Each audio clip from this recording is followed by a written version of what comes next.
सिंधुदुर्ग जिल्ह्यामध्ये कणकवली तालुक्यात चोरट्यांनी धुमाकूळ घातलाय। चोरट्यांनी चक्क जिल्हा परिषद सदस्य सावी लोके यांच्या घरी डल्ला मारलाय। दुपारच्या सुमारास सावी लोके या शेजाऱ्यांकडे गेल्या असता अवघ्या 20 मिनिटात चोरट्यांनी दरवाजा तोडून रोकड, दागिने आणि सुमारे 1,09,000 रुपयांचा मुद्देमाल लंपास केलाय। भर दिवसा होणाऱ्या या चोरी आणि घरफोडीच्या घटनांमुळे नागरिकांमध्ये भीतीचं वातावरण निर्माण झालंय। सध्या शेतीच्या कामांना वेग आलाय, त्यामुळे गावातली माणसं शेतात असताना 2 दिवसांपूर्वी साकेडी इथं सुमारे 2 लाखाची चोरी झाली होती। या चोरी प्रकरणी अद्याप कोणताही सुगावा लागलेला नाहीये। वाढत्या चोरीच्या घटनांमुळे पोलिसांपुढे मोठं आव्हान निर्माण झालंय।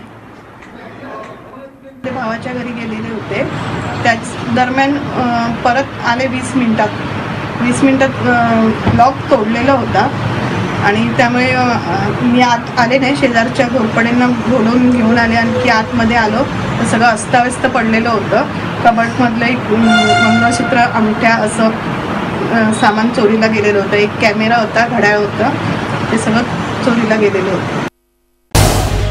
झी 24 तास रहा एक पाऊल पुढे।